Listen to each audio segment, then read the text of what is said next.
All right, and we are back. All right, and we are back. All right, and we are back. All right, and we are back. All right, and we are back.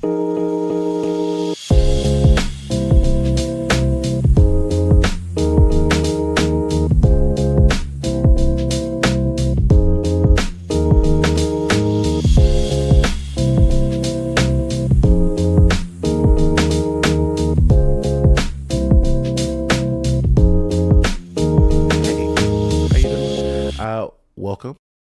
All right, and we are back. And today we're back with another reaction video. And this time, guys, we're back. We're going to be reacting to a new channel, a new type of content here. I don't know about all that. It's a new channel on the I'm reacting to, at least. It is called The Lost Episode. And this time we're going to be checking out why Comedy Central became irrelevant, or how Comedy Central became irrelevant. Now, this one's going to be interesting for me because I grew up watching Comedy Central in the late 90s, you know. Yes, I'm old for at least a good portion of this audience. Another good portion of the audience, I'm pretty young, so you guys know what I mean. But yeah, this Comedy Central used to be a lot of stand-ups and just like a lot of specials, a lot of really funny stuff. I think over time, it just became like, it just feels like every time I turn on there now, there's just South Park. Like, they definitely show more than just South Park, right? Like, where's all the new original hit shows from Comedy Central that, I remember seeing growing up? You know, they had more than one good show. You know, they had even the Daily Show. I haven't watched the Daily Show in forever, but from the Daily Show, the Colbert Report, they used to have a lot of good stuff back in the day.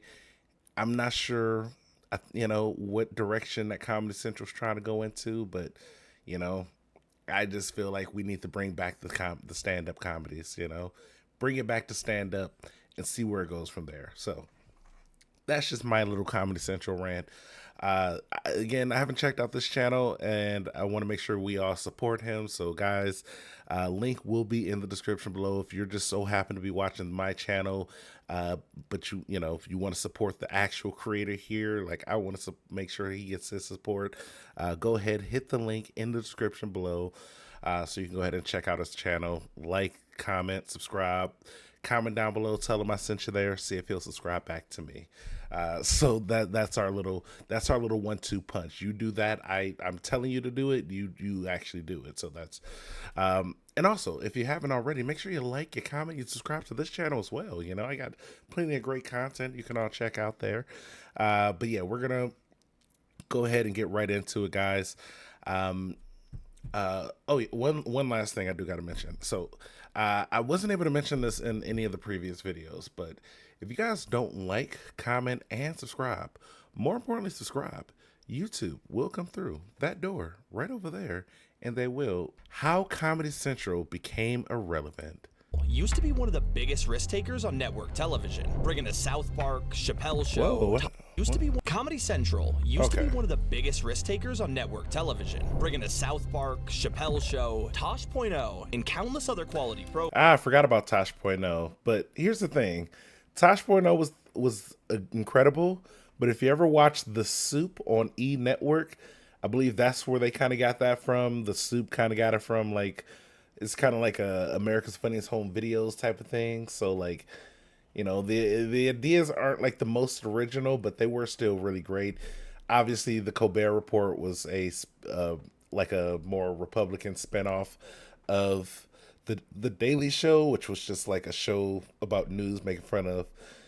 That really was just like, their version of making fun of liberal news, but then they added the Colbert Report, which was their way of making fun of, like, Fox News type of things, and Chappelle Show, which, he had to give it up because he realized, what, they're not laughing with me, they're laughing at me.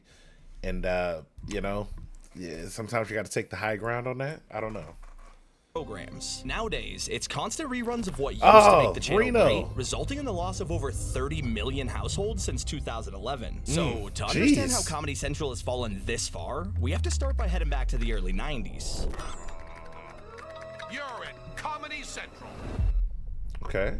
Comedy Central launched in 1991. Oh, look at that shirt. I feel like that shirt would be popular now.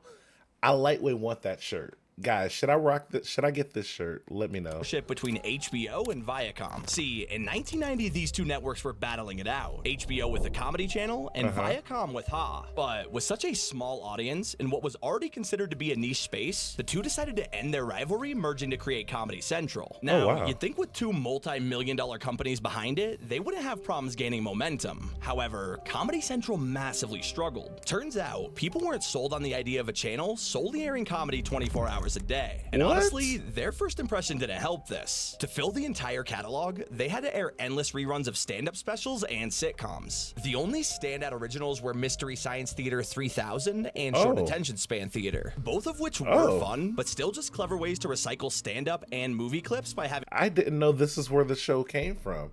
I thought this was like some random show that was like on public access or something. This show was like incredible. It's pretty much the whole basis of reactions and reaction channels today. Like, I'm sorry, but every reaction channel owes something to Mystery Science 3000. Like, it's got to be there. I can't think of what's the older, like that and America's Funniest Home Videos, like the goats of reacting.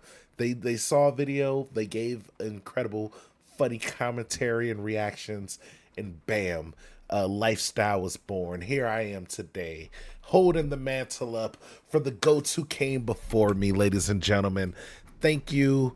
The applause is necessary, but I appreciate it anyway. I'm glad you did it. Mostly the subscribers applauded. If you are subscribed, I understand you didn't applaud because you're not subscribed. But like the real ones, all my real ones know, the day ones know, all the good, the good subscribers, the good ones out there, they all clapped just now. You guys missed out on the opportunity to be part of something great. Having comedians react to them. Hey, you come here often? Hey, kick those skis off. Give me a foot. There you go. Yeah, plenty of room up on top. There you go. Yeah, you are friendly, aren't you? Comedy Central was slowly building an... I'm sorry. Can I get a one more clap for the GOAT reaction and commentary on that clip right there? Plenty of room up on top. Look at that. I would have said the same things. Comedy Central I would have made those same jokes. An audience, though. And in 1993, everything would change. Politically Incorrect with Bill Maher was their first big hit. A late-night talk show tackling current issues with a wide variety of guests. Well, Americans have a curious set of standards when it comes to safety. Skydiving, rock climbing, and bungee... Again, I didn't know this show came from here. I thought this show was like an HBO original. Jumping are all permitted with few restrictions, and yet there are strict laws about wearing a seatbelt in a car and a helmet on a motorcycle. Now, isn't there something perverse about asking regular Americans to wear a seatbelt on the way over to a sports bar to watch Robbie Knievel jump the fountain at Caesar's Palace? So he's always made dumb points. That really just solidifies it. He's never made a good point or argument a day in his career. This is incredible. You mean to tell me I could just be rich and famous just making BS points and things? Like, come on, guys. I mean, I know based off my channel, I'm just like, oh, all you do is facts and logic here. So, you're probably, you never joke around or like just say things sarcastically or anything. You're just straight facts and logic. But ladies and gentlemen, I got to tell you, sometimes I say things and it's not always correct. I know, big shocker. I know, huge shock to most of the audience right there. But most things I do say are correct. So just letting you know, sometimes I can be wrong. Not as wrong as he's ever been.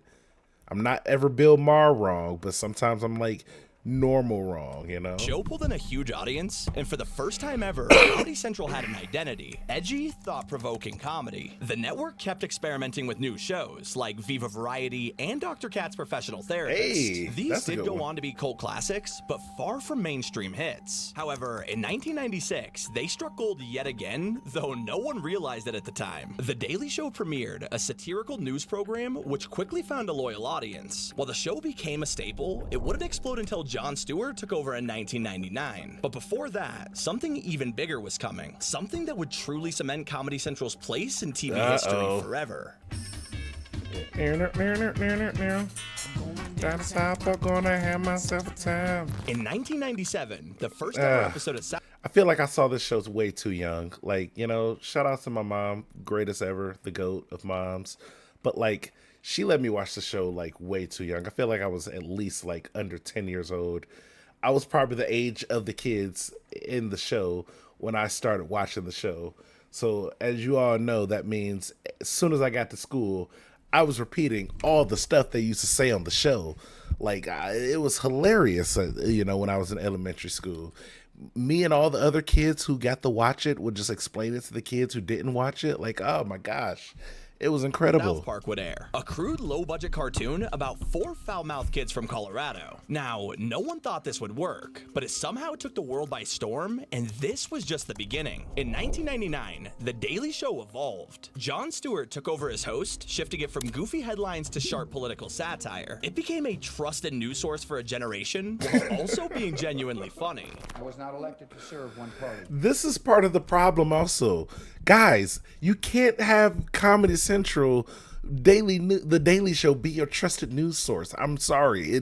It's great. It's great political satire. They talk about real things sometimes, but that shouldn't be your actual news source.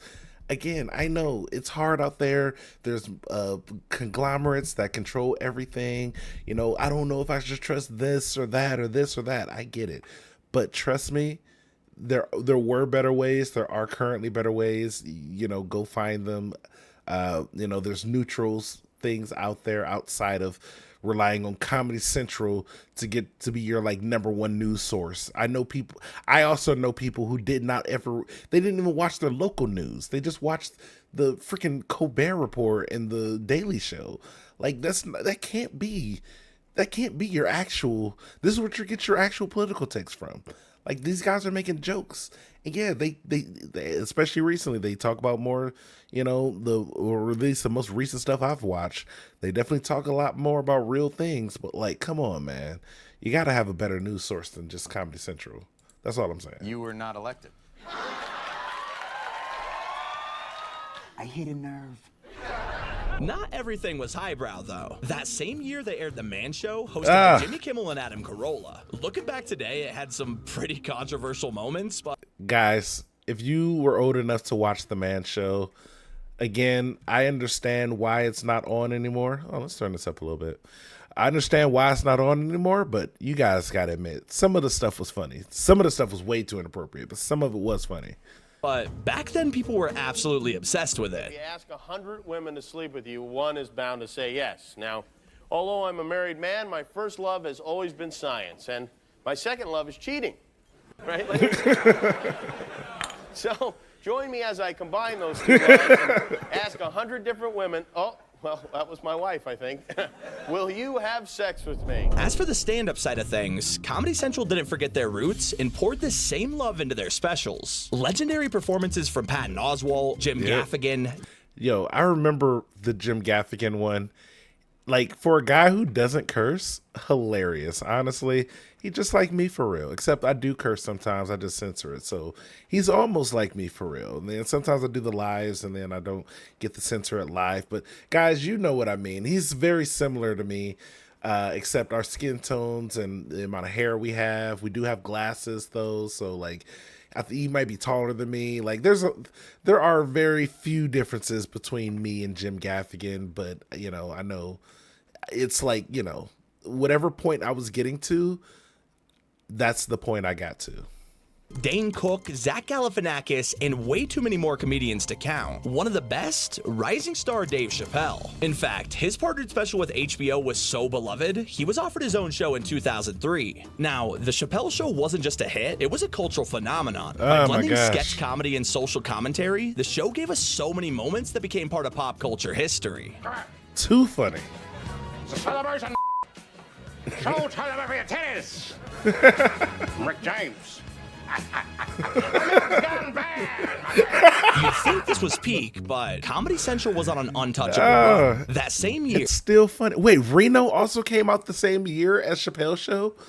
Okay, they must have just been rolling in money at that point. They must have been wiping their butts with $100 bills at this point. What's going on Reno here? 911 debuted, and Roast became a staple, pulling in huge names like Pam Anderson, Flava Flav, even William Shatner. Bill, you're not just brilliant and old and fat. You're an inspiration. You prove that having no talent can be seen as hip and ironic. Oh wait, I think that guy passed away. R.I.P. to the guy doing the roast. But when we got to 2005, the network stumbled upon their biggest win yet. Stephen Colbert took his persona from The Daily Show and was given his own spin-off, The Colbert Report. This was a brilliant parody of conservative talk shows that immediately found a massive audience. Whatever Republican is going to replace Obama will need three things: vision, leadership, and enough cash to make up for not having vision or leadership. You know, I know people who watched this and thought this was like actual, like real, like conservative, like they didn't think he was putting on a thing, they didn't think he was putting on an act. They thought this was genuine, like, you know, like, and I'm conservative talking points. I'm like, bro, you know this isn't even like actual, like he's not even actual conservative. Like he might have some conservative values. I don't know what, you know, I'm pretty sure he's a, you know, pretty deeply rooted Christian, but you know, outside of that, he's probably liberal as everybody. Voted for Obama, and then they're like, no, the Colbert Report is conservative, and I'm like, yeah, they're joking conservatively. They're making jokes, you know, on the conservative side, and most of the jokes are against conservatives. So like, yeah, you gotta like be able to see through that. I promise you guys, I knew somebody who was not able to see through the whole purpose and point of the Colbert Report. They thought this was like Fox News for real. It was wild. Things were going incredible, but behind the scenes, executives were making questionable moves. They acquired the rights to more sitcoms like Scrubs, Arrested Development, trying to give viewers a balance between comfort food and originals. Little did we know, this comfort programming would eventually lead to their downfall. But for now, Comedy Central wasn't just successful, they were on top of the world. South Park, The Daily Show, roasts, stand-ups, this was the golden age. And the wildest part, they hadn't even peaked yet.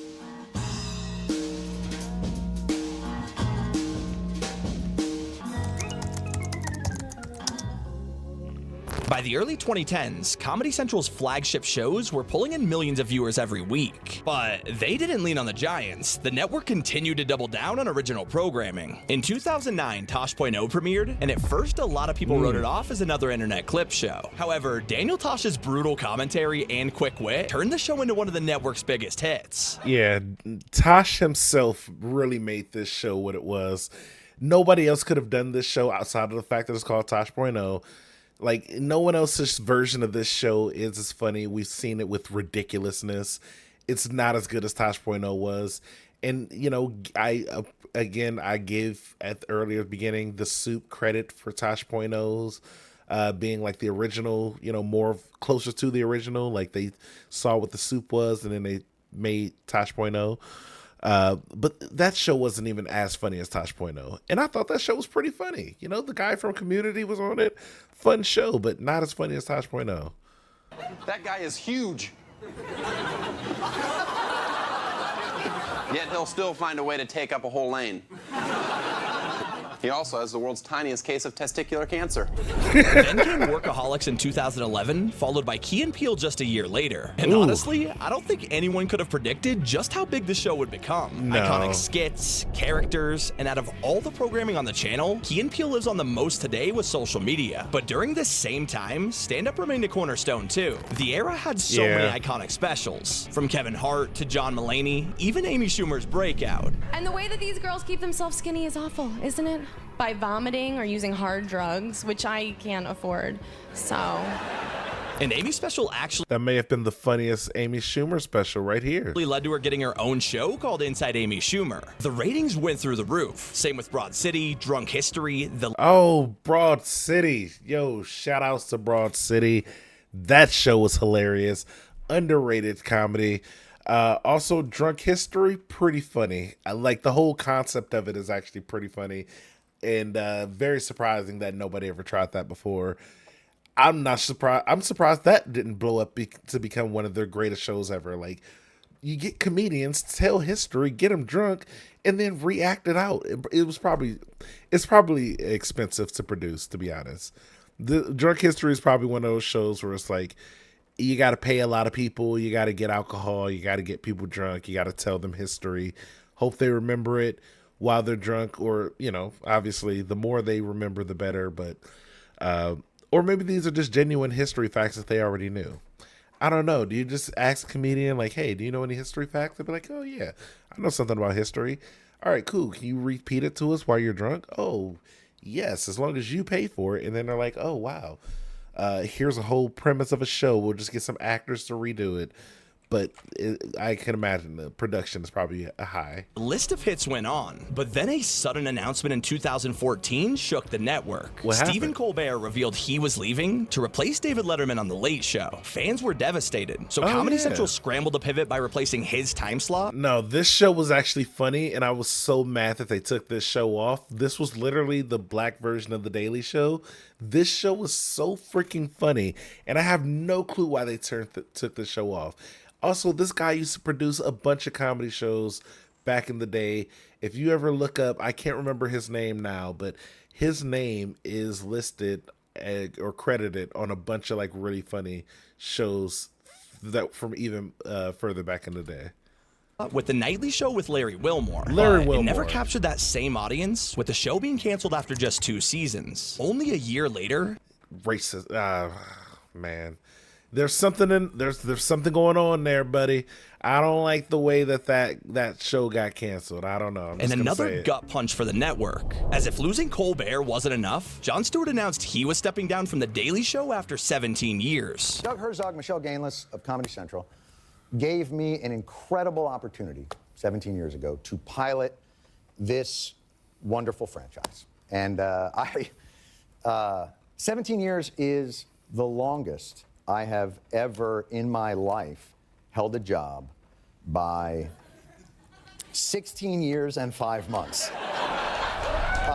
Now, Trevor Noah came in as a solid replacement, but viewership dropped and many longtime fans never returned. But despite all the setbacks, Comedy Central still had a strong lineup. Workaholics, Inside Amy Schumer, Key and Peele. But as the decade went on, a quiet shift began that fans didn't see coming. Random cancellations of beloved shows, including Taj.0 and Drunk History, which already had new seasons announced. Fans were pissed. But Comedy Central had a new, bigger vision, and that was animation. Execs believed it would offer cheaper production, longer syndication. I knew it. I knew production costs would get into this.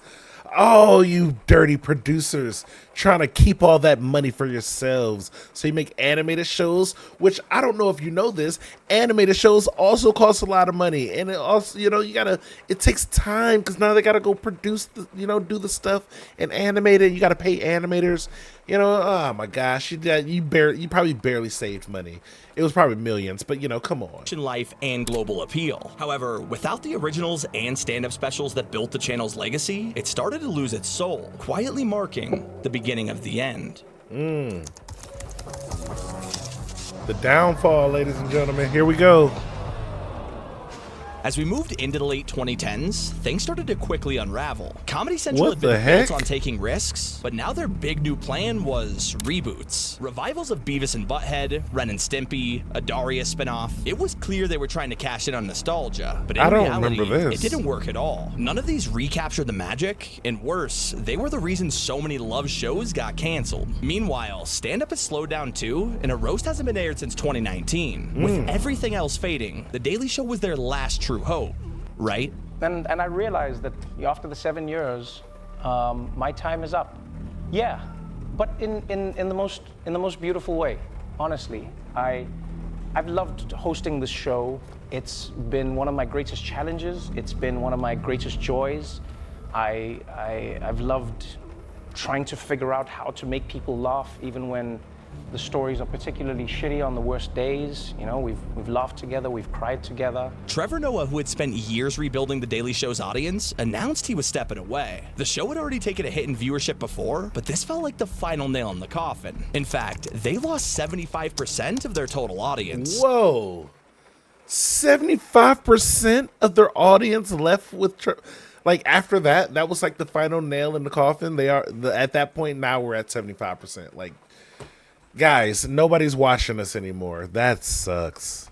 In 2014, Yeah, they brought him back, so that's gotta help. Viewers tuned in each night. By 2022, they struggled to pull 500,000, and it did not stop there. Perhaps the hardest loss of all came with South Park. Comedy Central's crown jewel stopped airing new specials on the channel, and instead those went straight to streaming. If that wasn't bad enough, in their latest attempt to survive in the digital age, they've made their worst decision to date. The channel has become second screen friendly, meaning endless marathons of The Office, Seinfeld, Parks and Rec, content you could tune into at any moment without needing context. Essentially the same playbook MTV uses with ridiculousness. And just like that, a network that once took risks, launched legends, and changed comedy forever, reduced to nothing but reruns. A ghost of what it once was. Honestly, it's kind of a going back to what it once was. If you think about it from the start of the video, because they said at the beginning, all they had were stand-up specials, and then, you know, they bought some ideas for reruns until they started doing their original programming. So I guess now they're, you know, all things revert back to their originals. So, like, you know, they were doing that. Now they're doing that again. Now they just got to do more actual stand-up specials and, like, make some original programming. I mean, I don't think you can really expect the next South Park, but, you know, you can try, right? Like, you can give a try to make shows that are good as the Chappelle Show, or, you know, you can attempt to make shows as good as like Key and Peele, or, you know, any of those shows. Tosh.0, you can just get another funny guy to you know, help be there for Tosh.0 type of gigs, you know, like. But again, production, money, everything. We heard it. I was right. You guys heard it. You heard me being right. I said it. You know, like I said, things were expensive for things like Drunk History. Drunk History, by all means, should have never failed. It should have never been canceled. I mean, it seemed like it had a good audience. I remember watching it all the time. I loved it. But, you know, with the cost, you know, they want to get animation, thinking it's going to be easier. But, like, at the same time, again, you got to pay a bunch of animators, and now you're not even doing that. Now you're just being like, oh, we'll just have people watch this on their second screen. Well, that'll help out. Yeah, that'll be great. Yeah, well, whoop-de-doo. Wait, is that the end of the video? Oh, that's the end of the video. Okay, that was a great video, ladies and gentlemen. Again, shout outs to the lost episode. Make sure you go ahead and subscribe. Bam, look at that subscription right there. Like the video as well. Guys, make sure you go ahead and give my boy some support here. This was a really good video. I like how much research and effort he put into it. The quality, the production in this video was grade A quality production. The editing in this video was incredible, guys. I loved it. And, you know, a lot of research, a lot of actual real information. I learned some things today, so I'm happy about that. You guys probably learned some things today as well. And you know what else you learned? That if you made it this far into the video, that I would like to say thank you. I love you. Bye.